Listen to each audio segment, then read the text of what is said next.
Welcome home, brave heroes. I'm Ash, this is Ash Quest, and it is time, once again, for Tome Tuesday, the day of the week where we divulge ourselves a bit of book adventure. Game books, specifically. We are deep into, or rather probably not that deep at all, into the Warlock of Firetop Mountain, a fighting fantasy game book in which you are the hero in the very first volume of the fighting fantasy series. In this scant 192 pages lies hundreds of sections of twists, turns, and battles, choices to be made and puzzles to be solved. And we are on page 300, where we will begin the continuation of our adventure with Serpan of Cake, a character who almost rolled perfect on every stat during character creation, and the second character that I have brought through Firetop Mountain. Without further ado, we shall begin. On the east wall of the passage, you see another door, this time made of solid metal. Listening at the door, you hear the sound of tortured screams coming from within. If you wish to try opening the door, turn to 102. If you decide to ignore this room and continue up the corridor, turn to 303. I've said before, we're not a coward, and we are going to take as much advantage as possible of Serpan's nigh invincibility. We're going to open the door and turn to 102. 102. The door is and opens. The room in front of you seems to be a small torture chamber with various torture devices around the walls. In the center of the room, two small, hunchbacked creatures are having their fiendish way with a dwarf, who was tied to a hook in the ceiling by his wrists. The two hunchbacks are poking and cutting him viciously with their swords. The dwarf lets out a final scream and falls silent, eyes closed. His captors make disappointed noises and look around angrily at you, as if it were your fault that the dwarf has collapsed. You must act quickly. Will you close the door quickly and continue up the corridor? Draw your sword and try to fight the creatures. Stride over to the dwarf, give him a jab with your sword, and put on an evil laugh for the torturers. That is absolutely horrendous. This character, Serpan, he is a knight of justice. He is going to try to fight the creatures by turning to 19. We may be jumping to conclusions. Perhaps the dwarf was evil, and the hunchbacks have been tortured for decades. But let's check it out. We'll punch first and ask questions later. These two evil creatures are goblins. They attack you one at a time. First goblin and second goblin, both with skills of 5 and stamina of 5 and 6. We are going to keep track of their stamina with my 6-sided dice here. Well, one 6-sided die will have a 5, and the second goblin I'll keep track of with this one and use the 6. That will free up these 2d6 for my actual combat. The monsters go first. The first goblin, with his skill of 5, rolls a 6, and that is an attack score of an 11. I can beat this by default because my skill is 12. It doesn't matter what I roll. If you found that your character was too perfect, like Serpan of Cake, you could house rule that if you roll double ones, that it would be an automatic fail in whatever you do, negating any chance at all that you have any success. Just an automatic 0, and also zeroing out your skill. But we're not going to do that because this is the Warlock of Firetop Mountain. This is the book that has a very, very low chance of survival, a low success rate. Serpan is going to absolutely tank this first goblin by picking him up and slamming him straight into the ground. He didn't even have to draw his sword.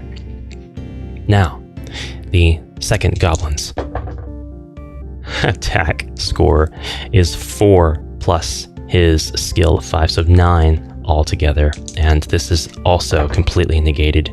His stamina will be reduced by 2, and he is now at a 4. I see no need to use my luck score for any of these fights because I simply do not need luck. All I need is the skill that I already possess. The first goblin attacks again, this time rolling an attack score, a perfect attack score, double 6s. That's 12, plus his 5, giving him a 17. I actually need to roll now and get a 5 or better in order to be able to best this. So let's do it. We did it with ease. Serpan deftly dodges the goblin's clever attack and allows him to collide headfirst into the adjacent wall. The first goblin is taking a real beating. The second goblin now pounces upon Serpan of Cake, grappling onto his back. He's got him. He's got a hold of him. An arm wrenches around Serpan's neck. The goblin, although much shorter and actually off of his feet now, is attempting to put Serpan in a chokehold, and he has him. With a skill of 5, his attack score is 14. Can Serpan defeat this? Of course he can. His skill is 12. Even if I roll double ones, that is a match. And we rolled an 8. Serpan easily lifts this goblin up into the air, up over his head, and tosses him to the side like he is no more than a bag of rice.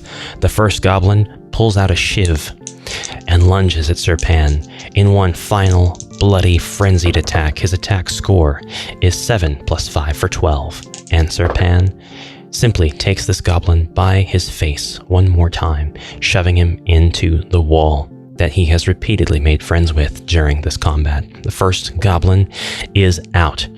He falls to the floor and does not move again. The second goblin is terrified by this act and, enraged, throws himself, hands flailing about wildly, at Serpan, rolling a 6. With an 11 to beat, Serpan simply tosses this goblin to the side. And we turn to 317. Absolutely nothing lost but time. 317 comes, and we cut down the dwarf. He is, as you guessed, dead. Going through the pockets of the two goblins, you find a large piece of sweet-smelling cheese. If you wish to take this with you, put it in your pack and leave the room northwards. Turn to 303. I will take the cheese. I know not if this counts as a meal proper. I will not worry about adding it to my meals. I will simply write in the space sweet cheese. And then we know that there was an armory. We know that there was a room in which goblins were torturing a dwarf. There were 2 goblins and a reward of cheese. Don't worry about my artistic rendition of the cheese. We gotta put some holes in there to make it really obvious. Okay. So far this is my map, and I've only had the opportunity to eat one meal when instructed, so I really don't think that we've really touched Firetop Mountain at its core. We are so shallow. We are so far out. So that at least gives us the assurance that the series is going to continue for quite a while. We're turning to 303 now to head northward. You arrive at the end of the passage, where it meets another going east-west, but an iron portcullis blocks your way and no amount of charging is going to budge it. On the wall to your right are 2 levers, and it seems likely that these levers have something to do with raising the portcullis. Do you wish to pull the right lever or the left lever? Our old man gave us a tip. He gave us a tip. We need to pull the right lever. He knows. He knew. He is gone now. We will now pull the right lever. And we know the portcullis is here, and we want the left lever to not be pulled, the right lever to be pulled, and then it goes east and west. The map is looking very complete at this point so far. We are now going to pull the right lever and turn to 128. 128. There's some truly fearsome creatures in this mountain. You hear a deep rumbling noise, and the ground begins to shudder. Slowly and noisily, the portcullis rises into the ceiling. You may now walk to the junction. Will you turn west or east? We've done a great job of exploring the west passages first. Let us continue exploring the west passages, no? Yes, let us continue exploring the west passages. Turning to 210. Shortly along the passage, you arrive at another junction where you may go either straight ahead westwards or northwards. Well, we can always make a mark, but we are going to continue westwards. Continuing west. That means turning to 225, which is not too far away now. The passageway continues westwards and then turns due north. Some way up, you reach a junction where a narrow passage runs off to the west. Will you continue northwards or take the west way? Interesting. So this is somewhat the image that I have of this dungeon corridor. And this is the junction which we are now at. We're going to go west. We're going to continue west. This might end up killing me. I hope it doesn't. Let us turn west. That will point us to 63.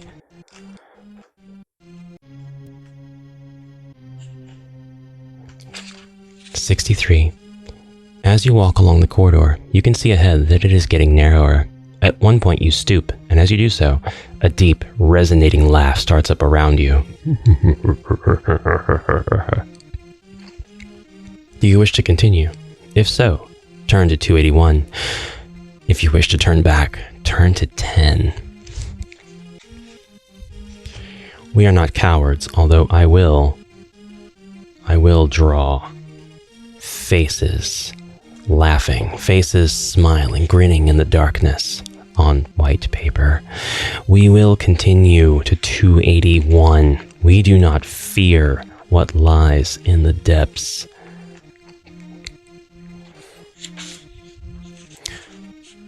The narrow passageway eventually becomes too small for you to walk along. You get down on your hands and knees and crawl. Eventually, you will get no further, and there seems to be no way through. So you decide to return to the main passage. You head for the junction. Turn to 10. This mark will tell me that we had to turn back to 10 regardless. Is the point of this junction going to reveal itself on page 10? No, you arrive back at the junction and turn northwards. Turn to 77. Our valor was rewarded with closure, not danger. 77. Several meters up the passageway, you arrive at a junction where you may either turn west or east. Set in the rock on the north wall is a small recess where you may rest and eat provisions without being seen. If you wish to take provisions here, do so. Afterwards, you may set off either eastwards or westwards. So, as you can imagine, I'm going to go west again. We draw the passage. I'm really curious about what was in the north passage now. Going back. And of course, I'm also curious about the east passage. It's too bad we don't have the option to go back. But that's okay. We will go west. And so I don't think I need to eat any provisions. I have stamina of 20 out of 23. I'm not going to take that break. So going west will turn us to 18. 18. You walk westwards along the passageway. After 50 meters or so, the way turns northwards. 2 or 3 paces up the passage, you hear a crumbling beneath your feet, and you try to leap back as the ground gives way. Test your luck. Uh-oh. My hubris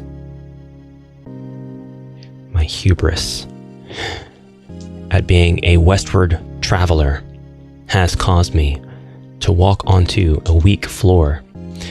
So we're going to test our luck. There is no other instruction. We rolled a 2d6 and we hope that our result is less than 12, which of course it will be. Equal to or less than 12. It is 8. Our luck is now 11.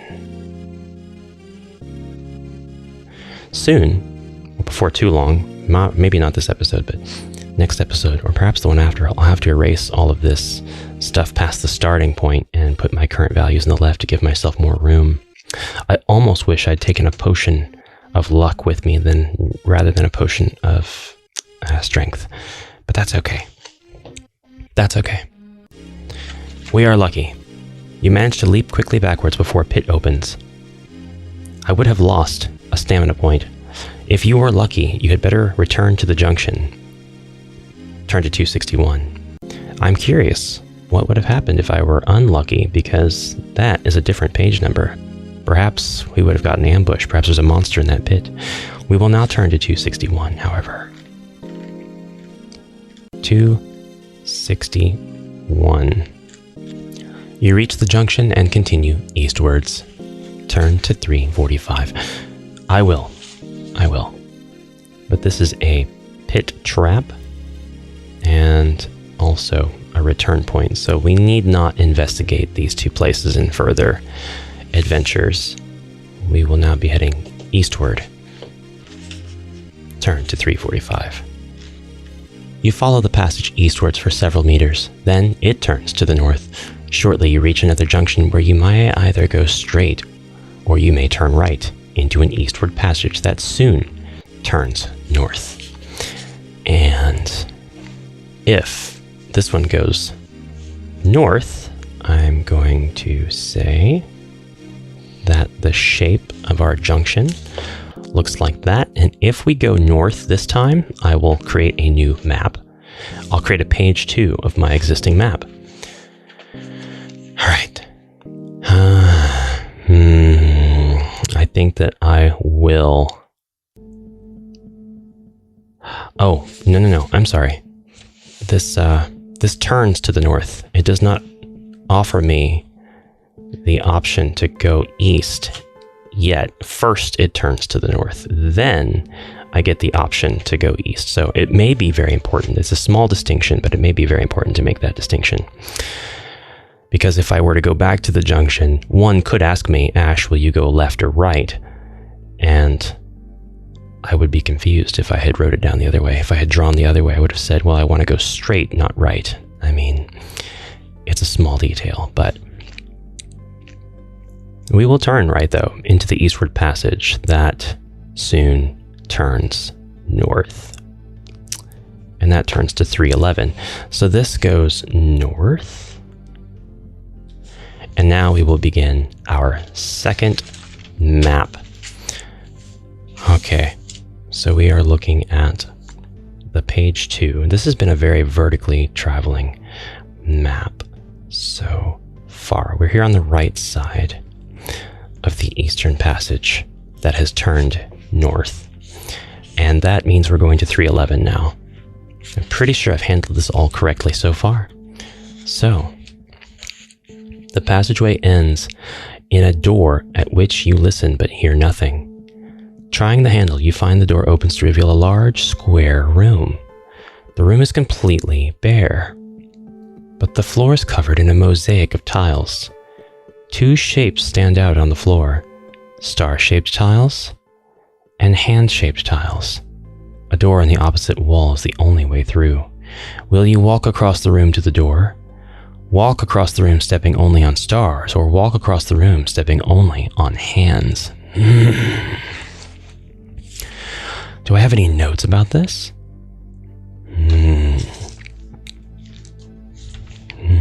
Oh, by the way, in the previous combat, I never had to use the power of my shield, which was to roll a 6 after being attacked to block 1 damage, because I didn't get damaged. So it's not something I forgot about, it was something I didn't need to use.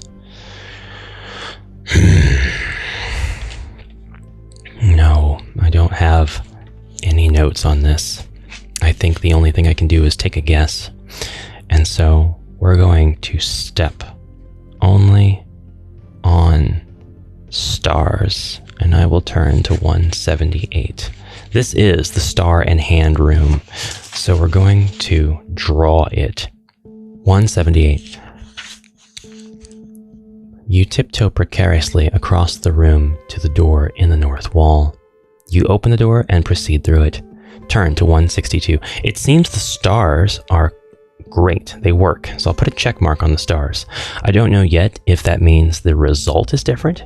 Perhaps only stepping on the stars means that the door I go through leads to a different place. Could be some magic of Firetop. I won't assume. I must be very careful not to do that. We will turn to 162, which is not far away at all. The passageway ahead runs northwards, and you follow this until you reach another junction. Here you may either continue northwards or you may turn westwards. What do you guys think I'm going to do? I'm going to turn westwards and go to page 69 this time. The nicest passage in the whole book.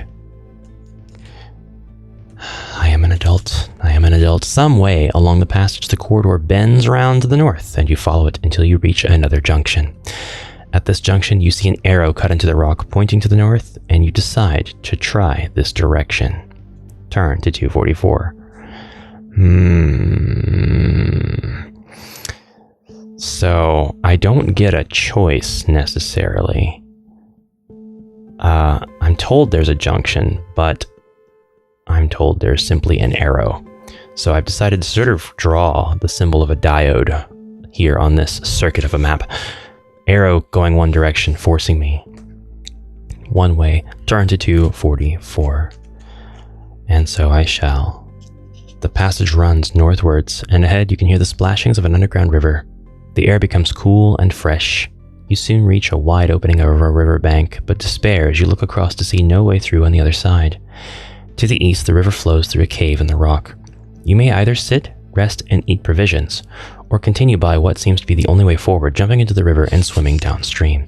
This is likely to be the place where the boatman comes, and I get to pay my respects. I don't need to eat any provisions, but I will sit and rest, and turn to 143, hence. So, the passage goes northward, and then we have a river. And I will put the classic water W's that indicate the waves, the minor little ripples. Since this is a river and not a lake, there will be some motion, however slow. Now, we'll turn to 143. I have the gold available if I need to pay the boatman. You squat on the sandy bank. As you prepare your meal, you notice a movement in the sand a couple of meters to your left.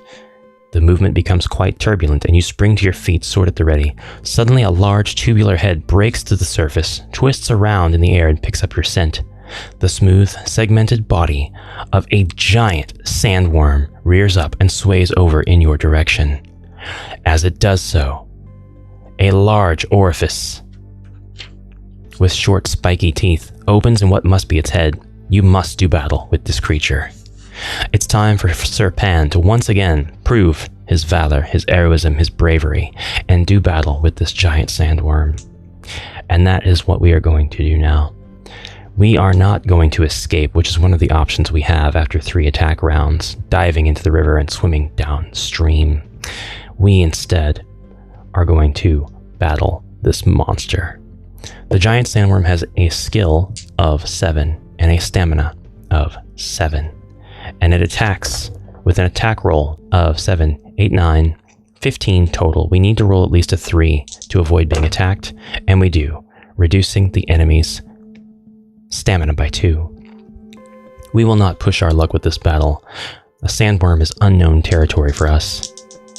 It continues its attack, and now it's a 13. We'll be able to absolutely get through this battle, this round of combat, without any problems, reducing its stamina to 3 as we sidestep its assault and slice at its side. Once more, it comes down, this time an almost perfect attack roll of 11 plus its 7 for 21. We do need to roll high now to avoid being eaten. 12, 18, 19, 20, 21. The combat round has ended in a draw, and we have narrowly deflected the sandworm's teeth with our own swing. Another sidestep as we try to read its movements. It attacks again, this time with a 15. And we, with much higher than that, This time, a 21. We take its health down again. It's bloodied, it's angry, it's waving around. It goes in for a final strike. This time, with a 12. This is the equivalent of our skill. We can see it, we can read its movements, and we cut its head off with our sword. Serpan wipes his sword clean, and now we are able to turn to 44. No escape necessary. No damage taken. 44 is where we are, and we will read this passage and what entails after we return.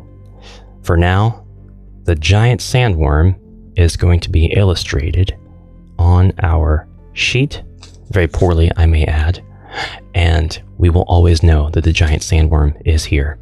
I should put numbers next to these monsters as well, so I know what their skill and stamina is, just in case I need to do any risk mitigation with a future character. But there will be no future character, for Sir Pan is going to save everyone from the Warlock. Brave heroes, that's all the time I have for today. Thank you very much for joining me. Be sure to comment anything you like down below. I love the encouragement and the comments for this series on the channel, and the engagement that you guys give me is always so rewarding to read, truly. I will see you in the next video. I hope you have a fantastic rest of your Tuesday. And until next time we meet, bye for now.